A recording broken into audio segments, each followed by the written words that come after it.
Oi, pessoal. Essa é a oficina Como Começar a Sua HQ. É uma realização da Secretaria de Cultura e Economia Criativa do Governo do Estado do Rio de Janeiro, pela Lei Paulo Gustavo. Eu fui uma das selecionadas do edital de 2023, intitulado de Ilustrando Narrativas. Foi um edital específico para histórias em quadrinhos e contemplou vários artistas.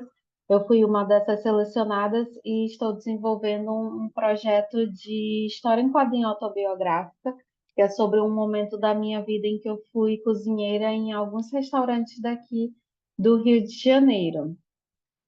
Eu me chamo Ana Carolina Oliveira, atualmente sou doutoranda em Imagem e Cultura pela UFRJ, tenho um mestrado também em pesquisa sobre a indústria editorial, e essa pesquisa foi focada em história em quadrinhos autobiográficas. Eu vou deixar aqui no link da descrição um acesso à minha pesquisa. Eu também sou quadrinista e ilustradora, também trabalho como arte educadora, principalmente levando a perspectiva das histórias em quadrinho. E o desenho sempre teve na minha forma de comunicação. Eu sempre escolhi o desenho, a criação, como uma forma até mesmo de comunicar minhas emoções. Desde que eu era criança, eu gostava muito de desenhar e de história em quadrinho. Então, em momentos que eu queria presentear amigos e parentes, meus pais, irmãos, em alguma data comemorativa, ou simplesmente expressar alguma emoção, eu fazia um desenho para eles. E a minha família acabou sempre me incentivando muito a desenvolver esse meu lado artístico. Eu acabei estudando artes visuais, na UFRJ também, e me formei em gravura. Esse processo do desenho, ele é muito apaixonante para mim, e eu decidi trabalhar com isso, né? De procurar áreas em que eu pudesse explorar essa questão do desenho e também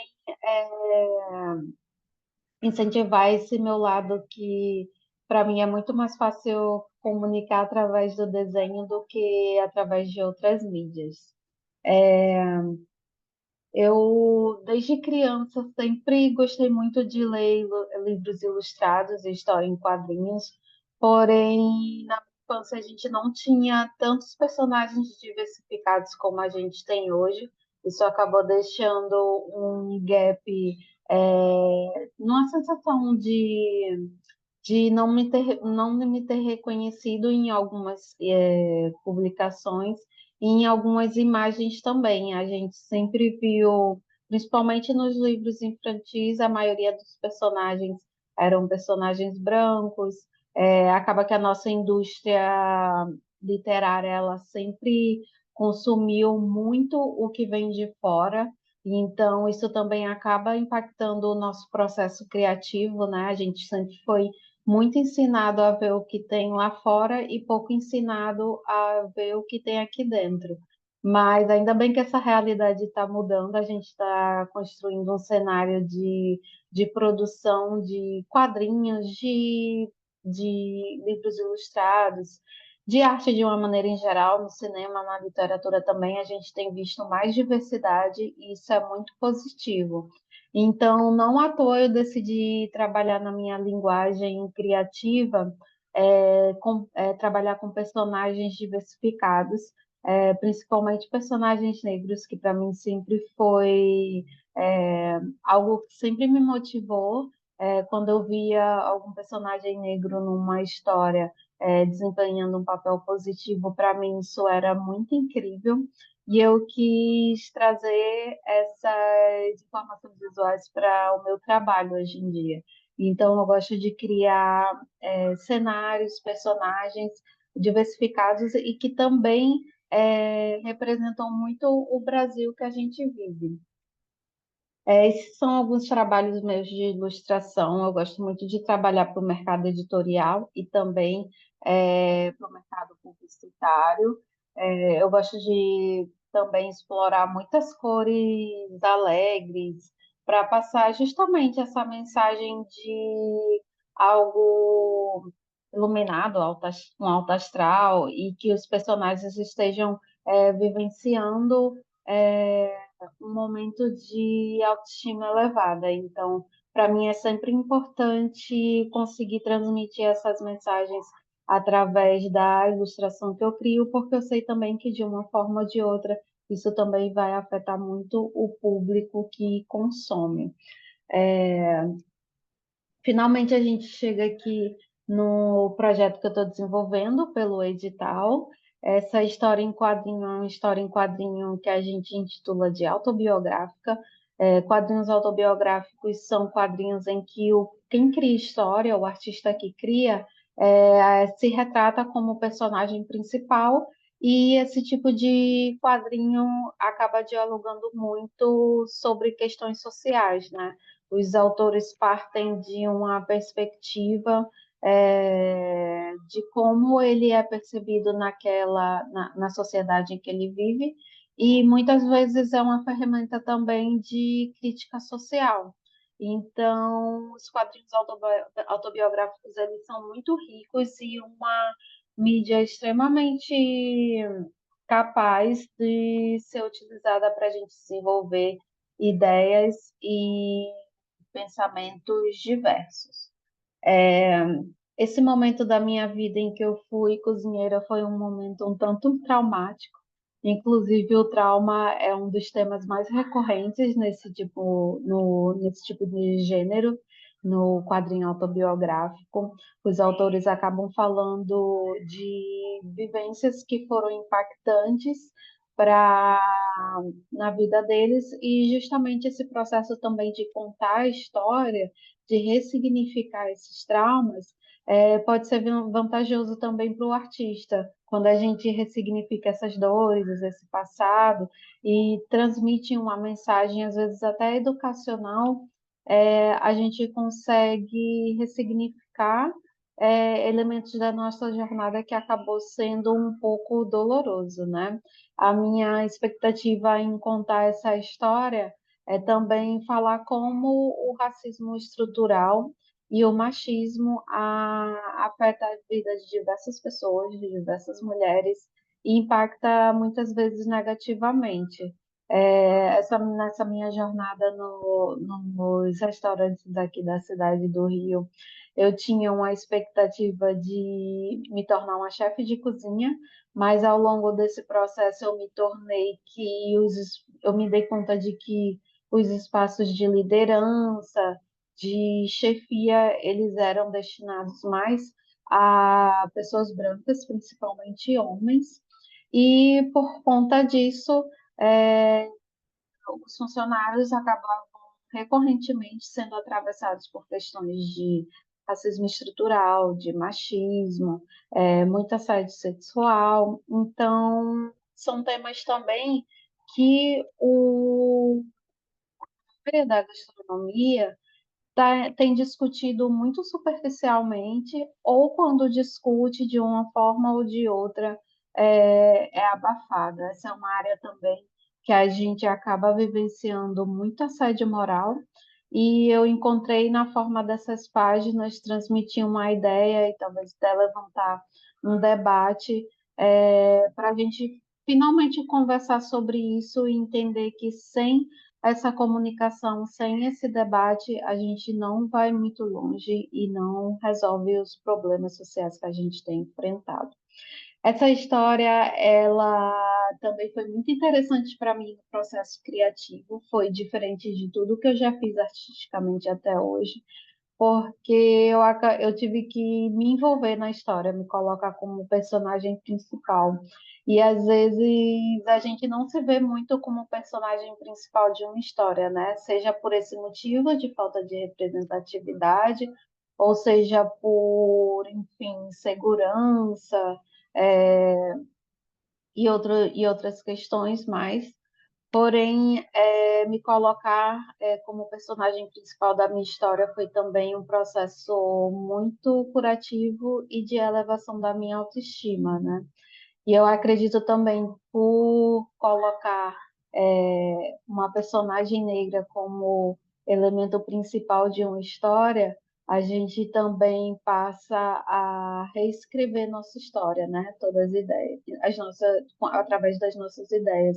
Personagens esses que às vezes foram sempre colocados como coadjuvantes e de um momento para outro é colocado como personagem principal é, e líder da sua própria história. Então, isso é muito significativo e muito impactante. Então, para criar o meu enredo, a minha narrativa, eu percebi que eu também precisaria usar diversos elementos visuais, metáforas, para dar conta de transmitir diversas emoções, trauma, e são questões que são difíceis da gente comunicar visualmente. Então, para exemplificar esse processo, a personagem ela sofre um acidente quando ela está em busca de um emprego num restaurante. E esse acidente acaba deixando a personagem desmemoriada e ela acorda num universo paralelo chamado Purgatório. Essa personagem, quando acorda nesse universo, ela recebe uma chamada por um emprego, ela vai trabalhar numa cozinha, e é nesse universo que eu desenvolvo as minhas histórias pessoais. Eu acabei chamando de purgatório porque eu queria fazer uma crítica social ao nosso sistema de trabalho e também como a sociedade nos divide em classes e essas classes elas são hierarquizadas. Então, nesse universo purgatório, quem está no purgatório, e o purgatório é, na verdade, um bairro, são pessoas que estão ali trabalhando para sobreviver, e se por acaso elas perderem um emprego, saírem, alguma coisa assim do tipo, se elas, na verdade, desistirem do sistema, elas acabam caindo no inferno, que são os lugares, o que é o lugar destinado para as pessoas mais pobres. Enquanto as pessoas mais abastadas, geralmente ali os donos dos empreendimentos, e os restaurantes ali do Purgatório, eles vivem no paraíso, usufruindo de uma vida muito mais fácil e privilegiada. Então, eu uso desses símbolos que a nossa sociedade já tem incutido, né? No modo de pensar, eu uso desses símbolos para fazer um questionamento e também trazer uma crítica social. Com esse processo também de escrever um quadrinho sobre mim, escrever e desenhar, eu percebi também que nós podemos ser a nossa maior fonte de inspiração.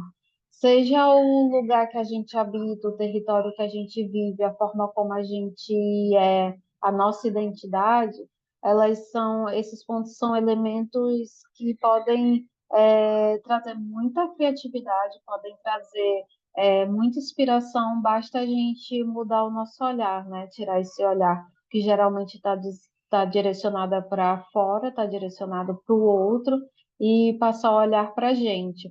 E olhar para a gente também é enriquecedor porque a gente passa a perceber como nossas vivências e nossos diálogos eles são reais e isso pode criar uma ressonância em outras pessoas. E é através dessa identificação com alguns elementos da vida comum que a gente se reconhece e se identifica. É, eu falo dessa questão de a gente ser a nossa grande fonte de inspiração, porque criar também é um ato de olhar para si. Se a gente não aprender a olhar para nós mesmos, eu acredito que nossas criações e nossas interações podem acabar ficando num nível muito superficial. E justamente quando o artista ele está em algum processo criativo, ele pode enfrentar alguns bloqueios. Esses bloqueios, eles são diversos, eles podem ser causados por diversos motivos, mas eu percebi também que um desses motivos que pode desencadear num bloqueio criativo é porque às vezes a gente está tentando criar uma história sobre algo em que nós não temos referenciais. E quando a gente cria uma história sobre o lugar em que a gente está, como a gente vive, o que a gente sente, a gente tem naturalmente um acervo de referências de inspiração que a gente pode acessar e desenvolver uma história muito original e criativa. Agora, depois que a gente tem essa percepção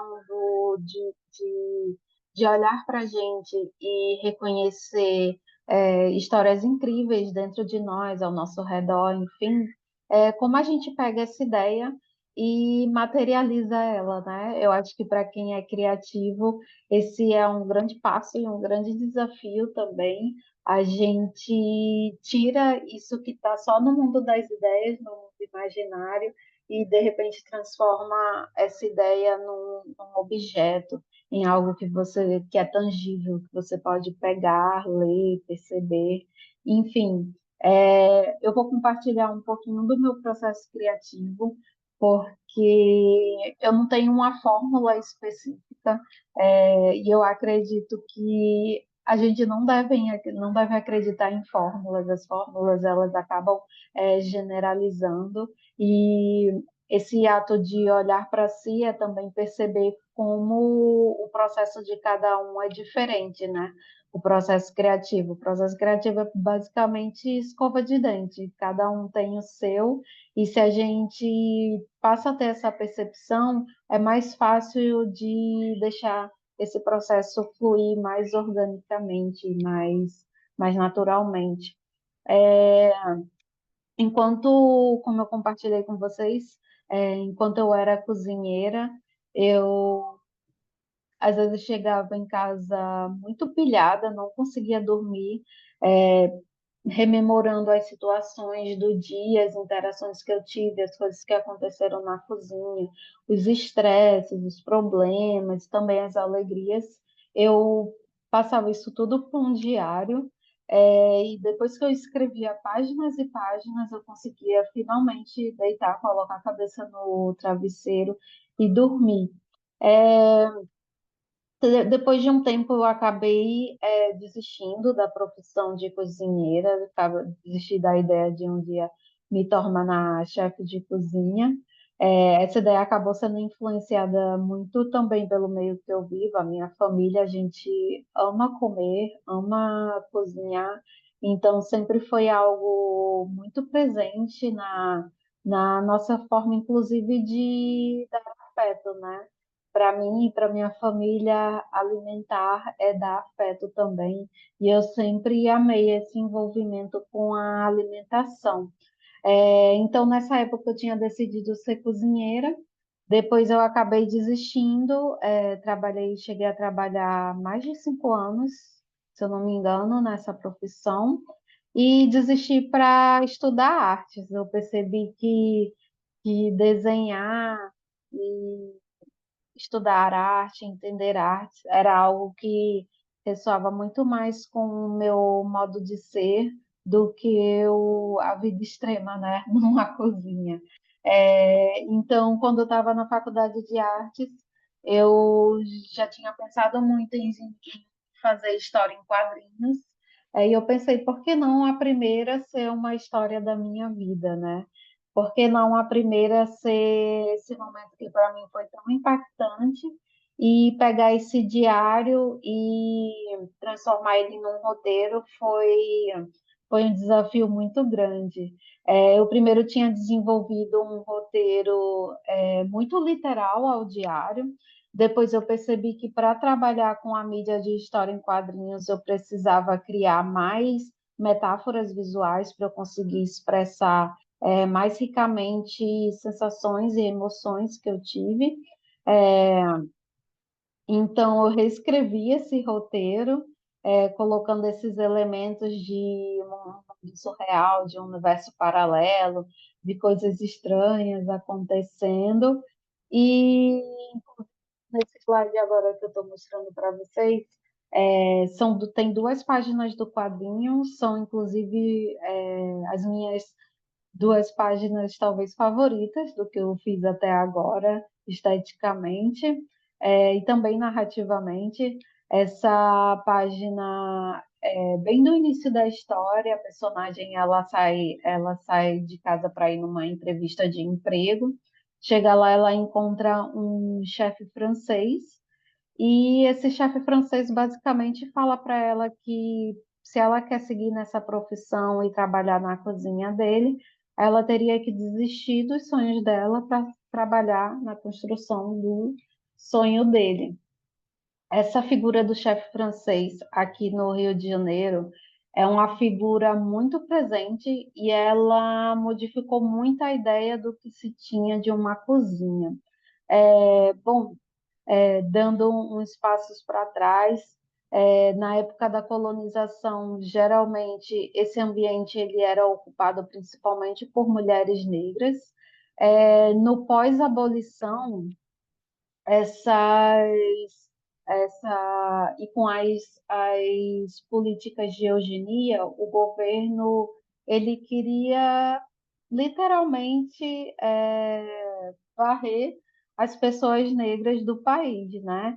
Então foram implementadas algumas políticas para que a população negra praticamente deixasse de existir. Isso não aconteceu, essa teoria, a teoria de eugenia é uma das coisas mais absurdas que já se pensou em projeto de governo no país, mas infelizmente algumas dessas ideias se perpetuaram, né, ao longo desses anos. E a cozinha, ela traz isso muito forte, porque como as políticas do governo na época não queriam que pessoas negras aparecessem, né, tivessem contato, digamos assim, em lugares públicos, em instituições e tudo mais, eles designaram que as pessoas negras trabalhariam mais em lugares fechados, em que eles não aparecessem muito, e a cozinha foi um desses lugares, né? A cozinha ela ficava ali isolada, isolada às vezes até da casa, ficava do lado de fora da casa, ou em palácios e etc. E essas pessoas, elas, além daquele lugar, daquela passagem da área de serviço para a cozinha, elas não transitariam abertamente em outros lugares, né? Ficariam ali basicamente escondidas.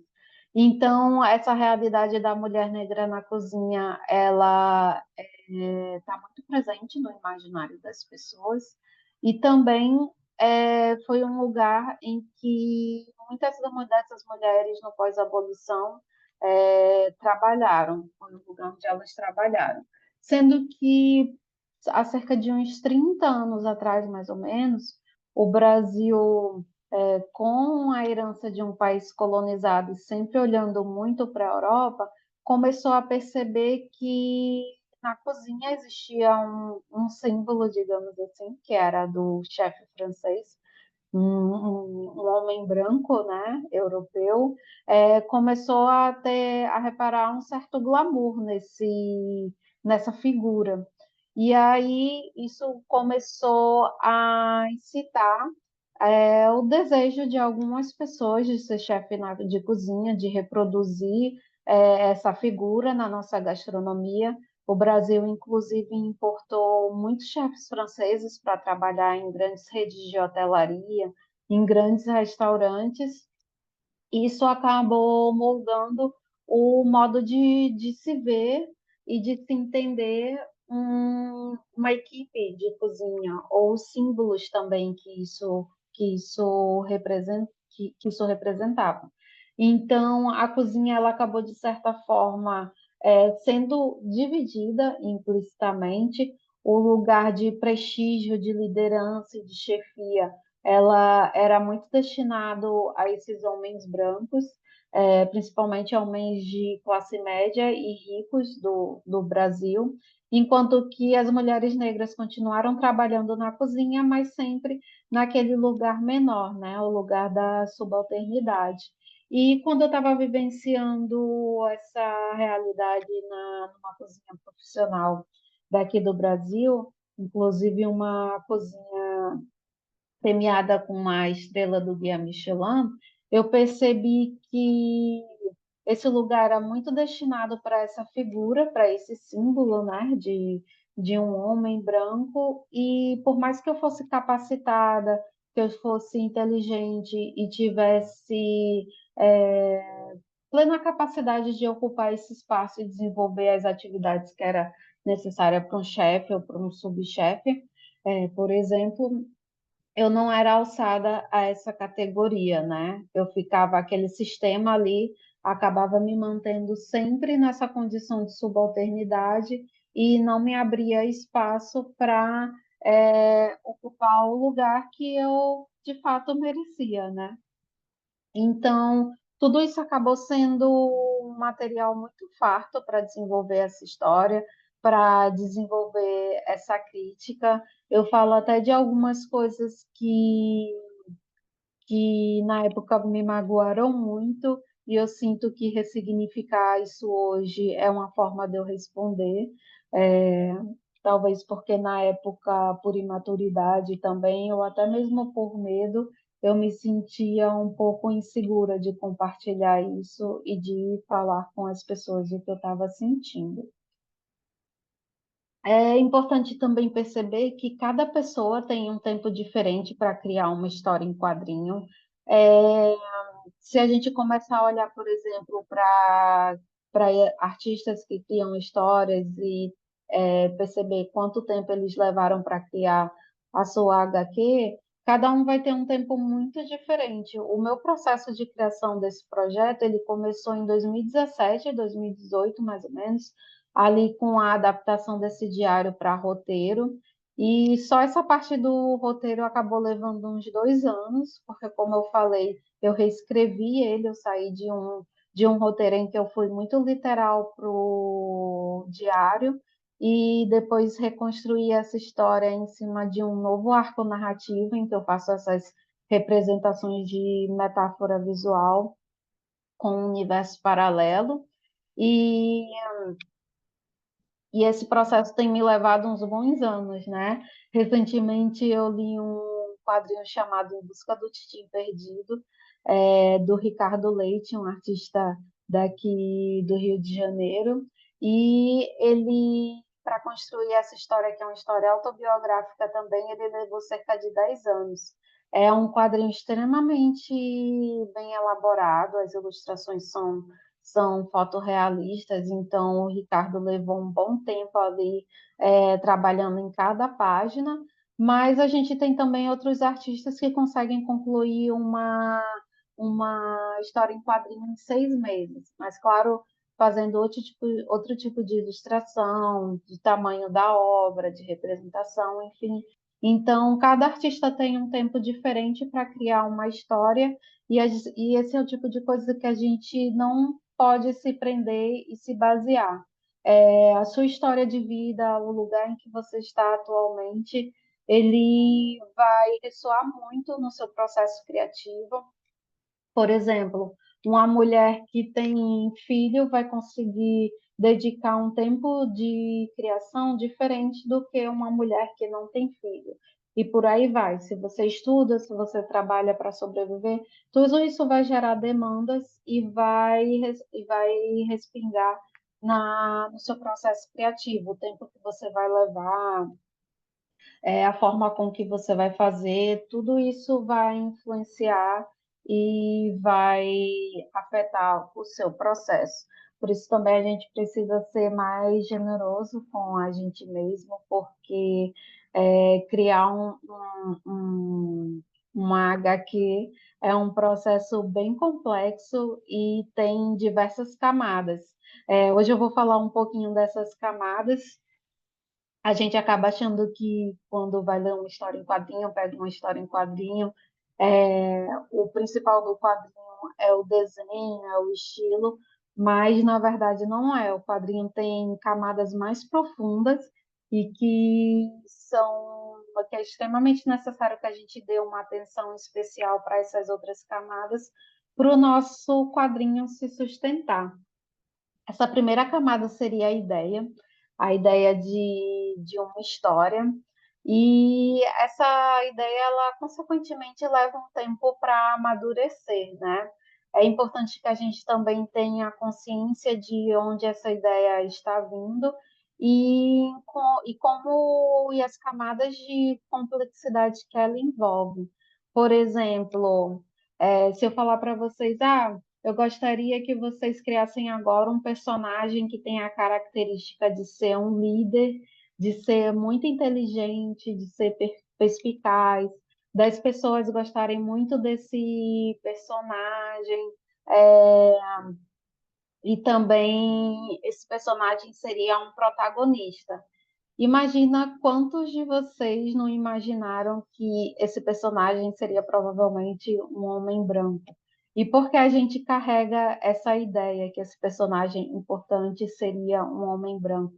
E principalmente se a gente está criando esse personagem e nós não somos um homem branco, isso envolve uma problemática muito grande, porque a gente está perpetuando um imaginário de estereótipos e não está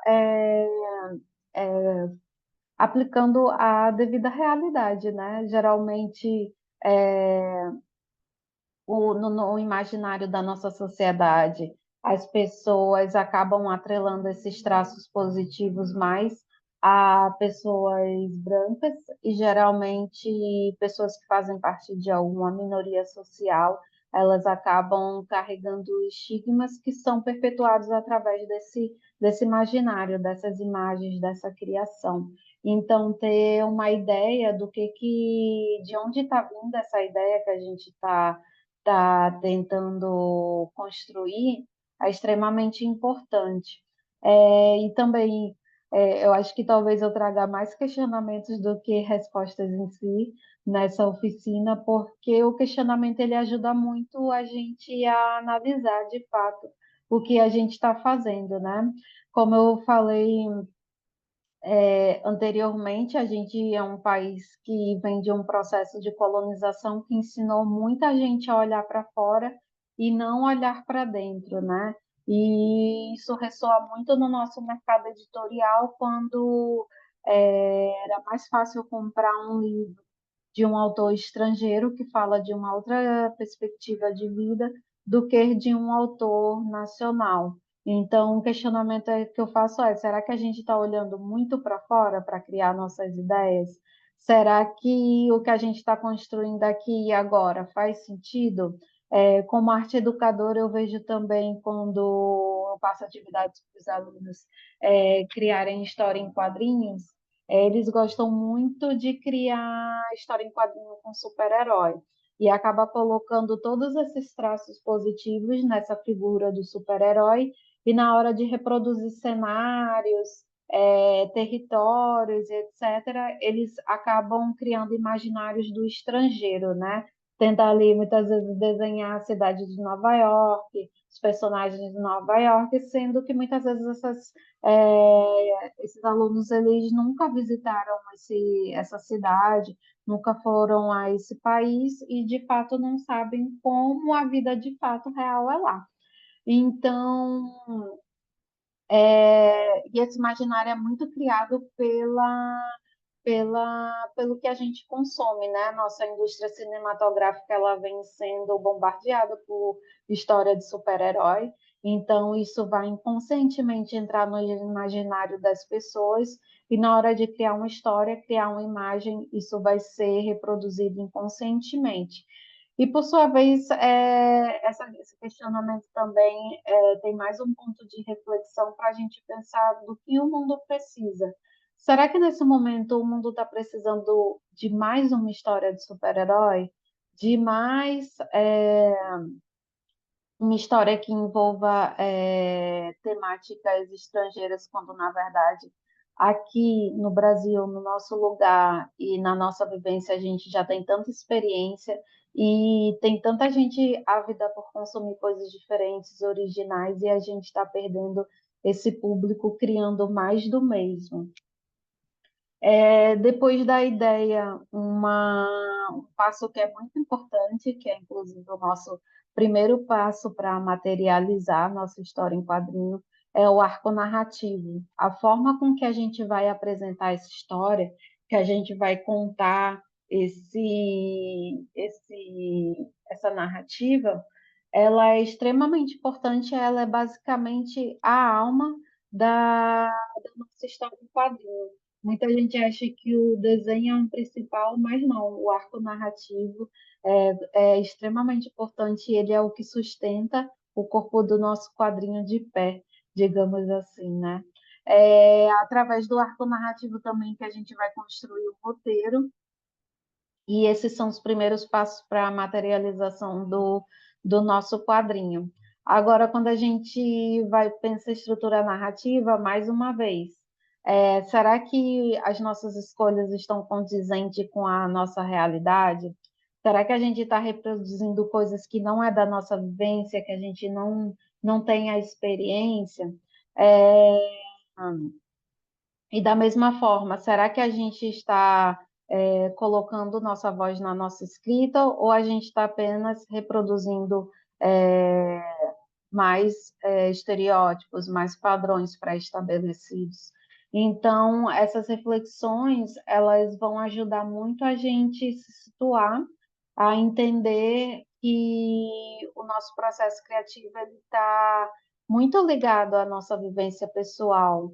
E entender também o lugar que a gente está no mundo, entender quem a gente é no mundo, é um divisor de águas no processo criativo. Quando a gente está também na terceira fase dessa criação das histórias em quadrinhos, que é passar agora a transformar as palavras que a gente escreveu em imagem, que é um processo também complexo, é, é quando a gente vai dar as características da nossa história que vão ajudar a criar toda ali uma atmosfera, né? Esse processo ele envolve os rascunhos das páginas, mas primeiramente o storyboard, que é como a gente vai pensar o layout das nossas páginas, vai pensar a composição das páginas também. Nesse momento, a gente está basicamente fazendo o rascunho do nosso quadrinho e, em outros momentos, a gente começa também a reproduzir padrões que não são nossos nesse cenário visual. Então, mais um questionamento que eu faço é: será que a gente está desenhando a nossa escola, por exemplo, ou as escolas dos animes?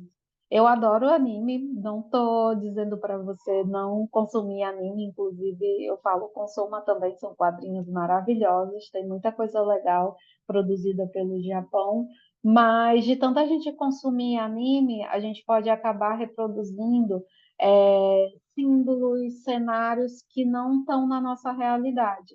E eu trago esse elemento da escola, porque geralmente a escola está muito presente, a arquitetura das escolas japonesas estão muito presente nos, nos mangás de principalmente direcionados para o público infanto-juvenil, que são os quadrinhos que mais fazem sucesso no Japão e mais são publicados. É, Às vezes eu percebo que alguns alunos meus, por exemplo, que gostam muito de mangá, na hora de desenhar ali uma história que o cenário envolve uma escola, eles fazem uma escola japonesa. E a arquitetura das escolas daqui do Brasil, elas estão bem distantes das escolas japonesas. Então, às vezes a gente está criando ali um cenário no nosso mundo imaginário, um cenário que ele não é condizente com a nossa realidade.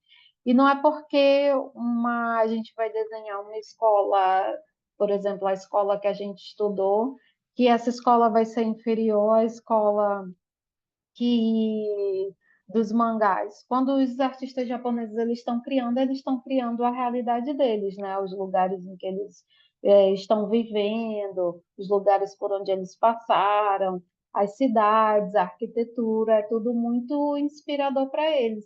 Então, eu convido vocês também a passarem a fazer esse mesmo exercício de olhar para a arquitetura do seu lugar, olhar para o seu entorno, olhar como as coisas realmente são, porque eu acredito que se você fizer uma história assim, com o seu cenário, quem for ler lá no Japão também vai achar muito legal. E, inclusive, essa página que eu botei nesse slide é uma página de um momento muito importante da história, um momento em que a personagem sofre um acidente e acorda desmemoriada nesse universo paralelo. E eu percebi que na hora de construir esse cenário e a composição dessa cena, fazia muito mais sentido para mim ela ser atropelada por um Fusquinha do que por uma Ferrari. É muito mais comum eu ver Fusquinhas passando aqui na rua do que Ferraris. Talvez eu tenha visto uma Ferrari 2 ou 3 vezes nos meus 34 anos de vida, mas os Fusquinhas eu vejo praticamente todo dia. Então, esses detalhes, eles são muito importantes para a gente criar uma verossimilhança, né? Eu acredito que você vê um Fusquinha, se tratando de Brasil, do lugar que a gente mora, vai ressoar muito mais visualmente impactante do que se eu tivesse botado uma Ferrari, por exemplo. É, então, é muito importante que a gente considere o cenário em que a gente vive, que a gente está querendo construir uma narrativa autoral. E, por fim, a gente chega aqui nessa fase da oficina, em que eu trago uma página arte finalizada, a página do Fusquinha, que eu mostrei aqui antes, é a página finalizada. A arte final ela é importante, sim, muito importante para comunicar o que nós somos, mas ela não é o mais importante numa história em quadrinho.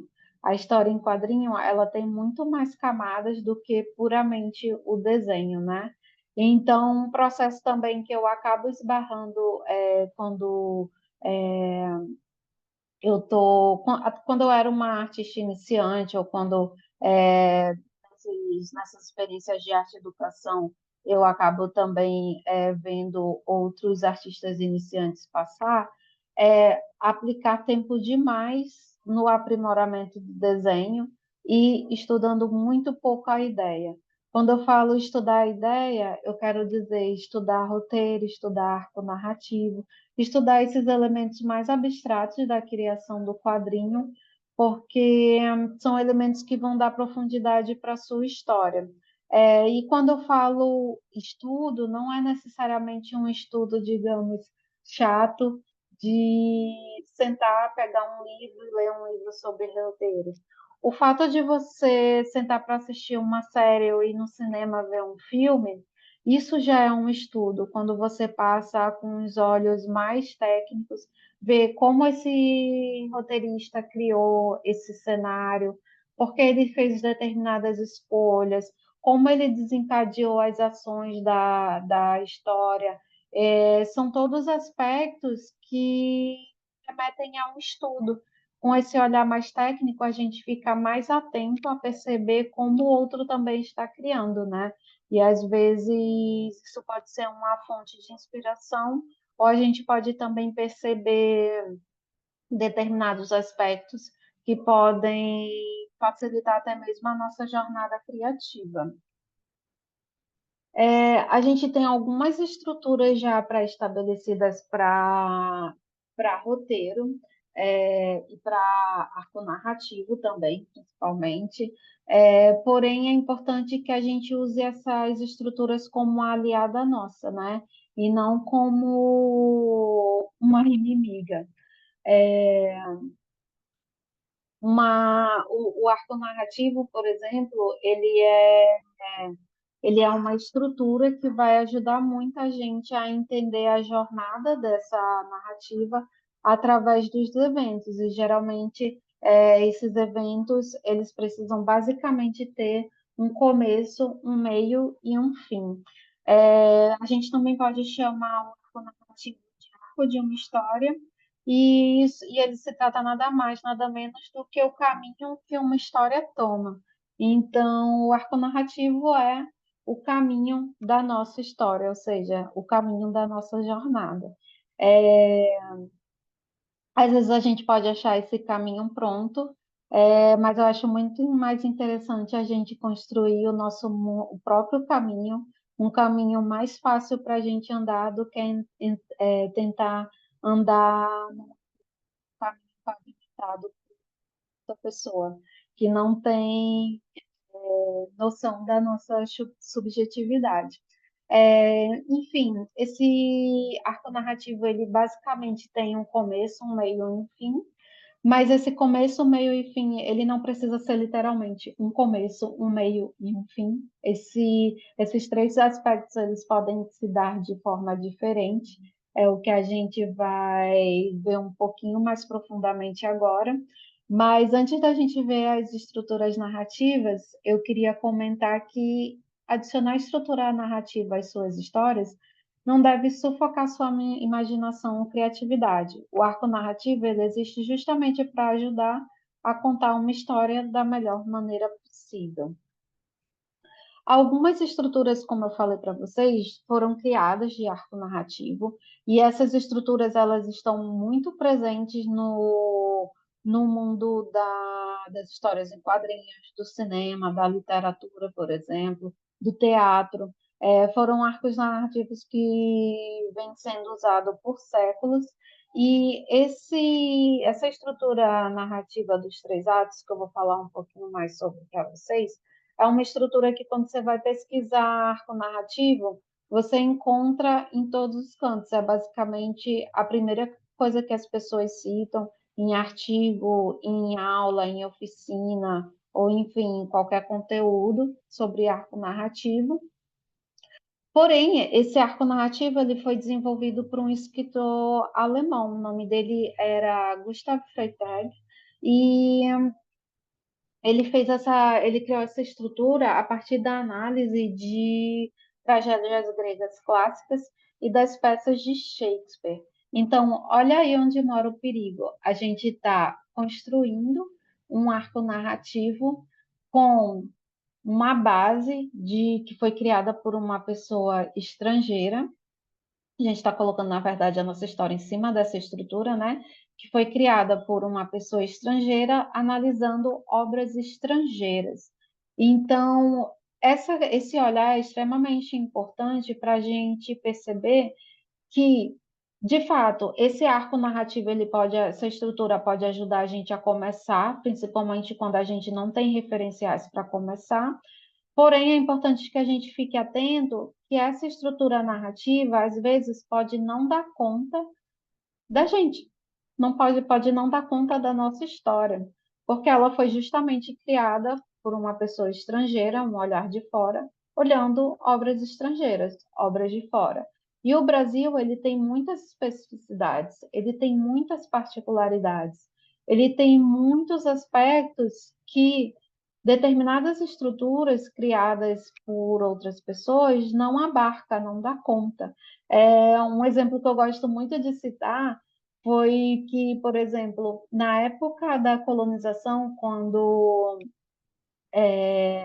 os começaram a trazer artistas para começar a fazer os desenhos cientistas de representação da fauna e da flora, das pessoas, dos lugares, enfim.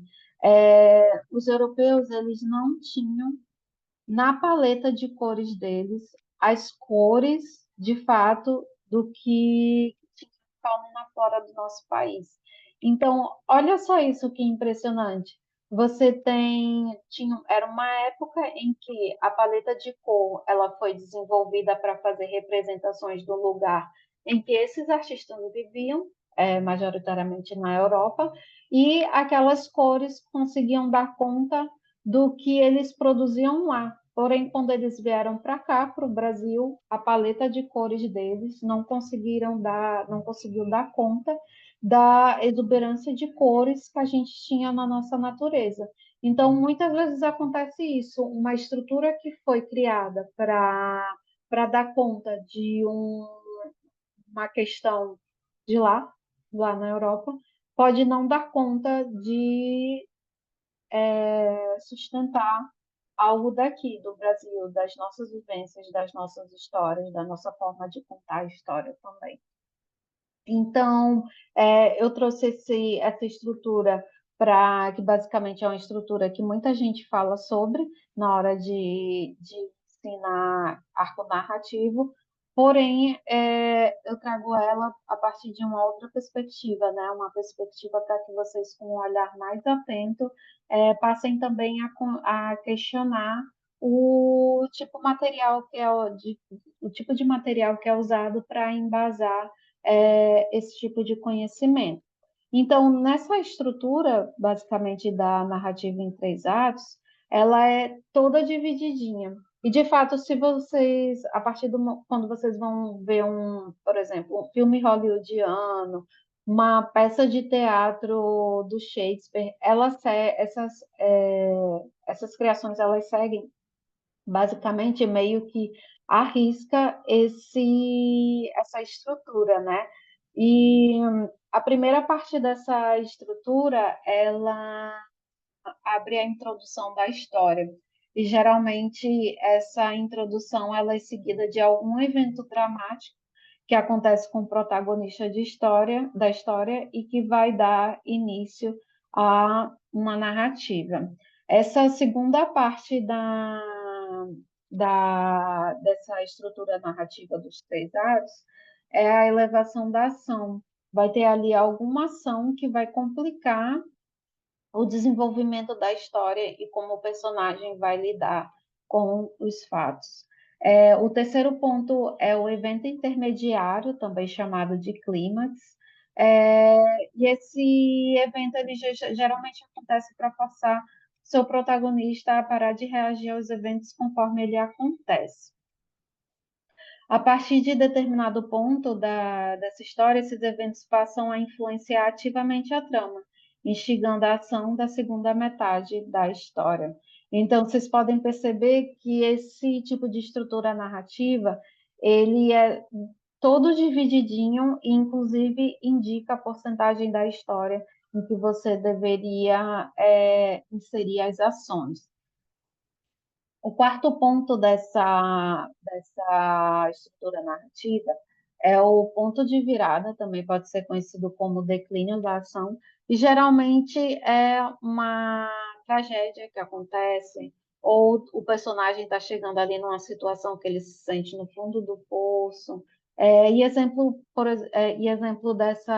desse ponto na estrutura narrativa ele pode ser o mentor mágico do protagonista que acaba morrendo, ou um personagem ali importante, muito ligado à evolução do personagem principal, né? Ou, por exemplo, o detetive da sua história acaba sendo afastado do caso e precisa trabalhar nisso paralelamente. Ou o interesse amoroso do personagem, no caso de um romance, diz que ele precisa dar um tempo no relacionamento. Esses são exemplos do que poderia ser esse ponto de virada. E o quinto e último ponto dessa estrutura narrativa é a resolução. É, a resolução, ela é um ponto muito importante para esse tipo de narrativa, porque ela vai precisar dar conta de toda a problemática que você abriu no início da história e no desenvolvimento. Você vai precisar dar conta nesse momento de resolução. E essa estrutura também, por ela ter sido tão usada em tanta produção artística, ela acabou condicionando nas pessoas certas expectativas. Se você usa uma estrutura dessa, por exemplo, e faz todo o passo a passo da história, sendo que quando você chega na resolução você não desenvolve bem isso, você cria uma expectativa do leitor Você cria uma expectativa no leitor, por exemplo, de que aquele momento é o momento mais importante da história. E se você não desenvolve bem, ele vai passar a perceber essa história como uma história ruim, né? Então, quantas vezes a gente estava ali super vidrado num filme ou numa série, e chega no final e fica, nossa, que final medonho, sabe? Que final pobre. Podiam ter fazido tanta coisa, mas fizeram de tanta má vontade que estragou a série, que estragou o filme. Ou às vezes também, se quando começa uma história em quadrinho e você não desenvolve bem esse início, você faz o leitor também perder o interesse, porque novamente se esse tipo de estrutura cria tanta expectativa já nas pessoas por ela estar tão inconscientemente inserida na gente, que se o leitor começa a ler a história, acha o início ruim, vai ficar, nossa, o desenvolvimento é pior e o final é pior ainda, então não vou nem perder o tempo de continuar lendo essa história. E aí, quando a gente pensa um arco narrativo autoral, quando a gente começa essa história diferente, quando a gente desenvolve diferente, a gente cria um espaço no leitor também de estar aberto para algo novo, de estar aberto para algo diferente, porque se você começa com algo diferente, você já cria no leitor a sensação de que ele não conhece aquilo, então ele vai estar muito mais aberto para a jornada de leitura ou de expectativa ali daquela obra, do que necessariamente estar ali dentro de uma estrutura já pré-estabelecida que a gente já meio que sabe de cor. Até inclusive uma das referências que eu queria mostrar para vocês também de história em quadrinho. Eu gostei muito desse quadrinho nacional e eu indico muito que a gente leia quadrinho nacional, veja filme nacional, leia literatura nacional, porque isso diz muito da gente. Muita gente incrivelmente inteligente está criando novos arcos narrativos, está criando novas histórias, desenvolvendo muito bem isso. E isso daqui pode ser também uma fonte de inspiração e um ponto de estudo. Esse quadrinho, por exemplo, ele se chama Como Ser Adulto e Outras Impossibilidades, é da artista Lila Cruz.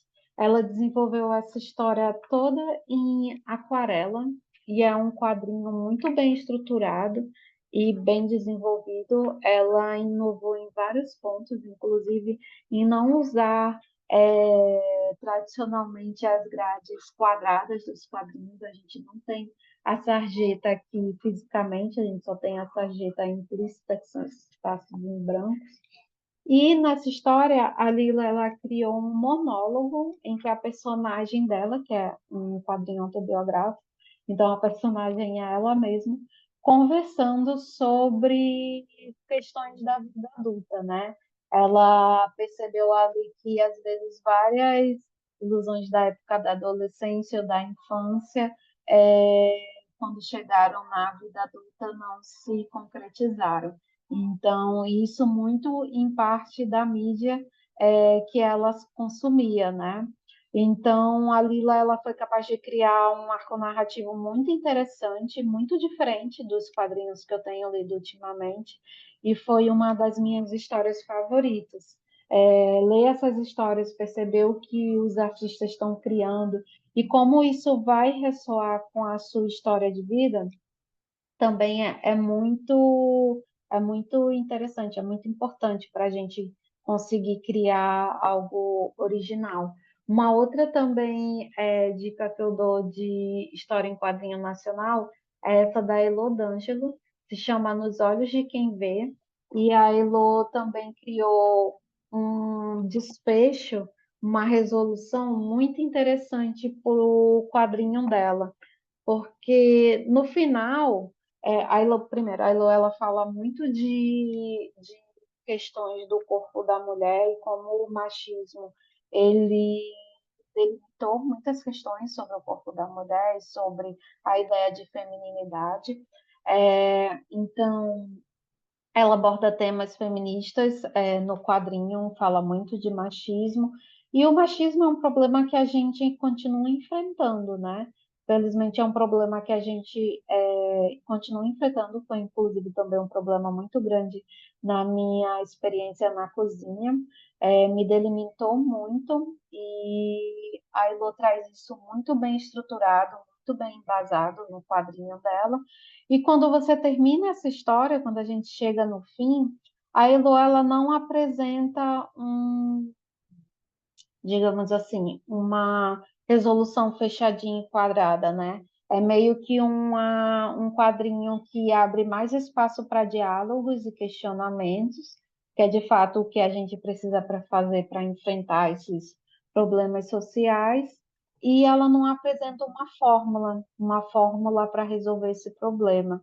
Então, eu acho que é um quadrinho que transmite muito essa ideia que eu estou querendo passar para vocês, de que o nosso arco narrativo ele precisa estar conversando com a ideia que a gente quer trazer para a nossa história. Então, se você quer falar de algum tema, de um problema social, por exemplo, e você já apresenta uma fórmula, uma resolução final ali para a sua narrativa, isso pode acabar, na verdade, sendo um trabalho que acaba fazendo mais do mesmo, né? Não incita o questionamento, não explora o modo de reflexão das pessoas. Então, essas histórias diferentes, elas são muito interessantes para a gente perceber como a gente pode entender um fim. Um fim, ele não precisa ter uma resolução especificamente, ele pode ser muito mais aberto e muito mais amplo. Da mesma forma que o começo também, ele pode às vezes já ser o fim, né? Então, essas estruturas narrativas, elas acabam sendo um pouco quadradinhas, por conta disso, ela dá uma fórmula em que a pessoa deve seguir o passo a passo, porém essa fórmula ela muitas vezes não está dialogando com a proposta interna que a gente quer trazer. Uma segunda fórmula que é muito usada é a da jornada do herói. Essa jornada do herói ela é muito parecida estruturalmente com o a estrutura que eu mostrei antes para vocês, ela também tem basicamente 3 atos, sendo que ela é cíclica. Essa estrutura narrativa ela surgiu é, de uma conversa, um documentário, se eu não me engano, com o Joseph Campbell e com o diretor de Star Wars, o George Lucas. É, e a partir desse documentário, o Campbell, que é um mitólogo, ele estuda mitos, criou um livro chamado O Herói de Mil Faces. E ele fala dessa jornada do herói, meio que a partir de uma análise várias análises de diferentes mitos, de diferentes lugares, o Campbell criou esse arco narrativo. Porém, mais uma vez, a gente está falando da criação de 2 homens brancos e 2 homens brancos estrangeiros. Quando foram criar esse arco narrativo, eles estavam olhando para a obra que eles produziam. O George Lucas, por exemplo, para criar Star Wars, ele seguiu, na verdade, ele seguiu fielmente os 12 passos dessa estrutura da jornada do herói. Se vocês verem a série de filmes novamente, com essa estrutura narrativa em mente, vocês vão conseguir identificar separadamente, certinho, cada tópico, como essa história começa, como essa história se desenvolve, como ela termina. E aí, esse aspecto também dessa estrutura narrativa, ela é interessante para a gente entender como as histórias são criadas, mas também para a gente perceber como que essas fórmulas acabam gerando expectativas nas pessoas por elas já terem sido muito utilizadas. Essas estruturas também, essas fórmulas já muito utilizadas, elas acabam também abrindo espaço para a inteligência artificial. E eu acho que Agora a gente está vivenciando um momento das novas tecnologias e uma inteligência artificial ela consegue criar uma história se tiver na base de dados delas esse tipo de fórmula. E quando a gente designa esse tipo de trabalho para uma inteligência artificial, para um computador fazer, uma máquina, a gente acaba perdendo a possibilidade de criações novas, de pessoas diferentes estarem criando coisas diferentes, e isso acaba mecanizando o processo. Todo mundo fazendo mais do mesmo, porque uma máquina que está produzindo, e isso ainda tem também uma outra questão que eu considero, inclusive, ética. É, essa inteligência acaba tirando o emprego de muita gente que estudou muito para isso, que se aprofundou muito para fazer esse tipo de trabalho.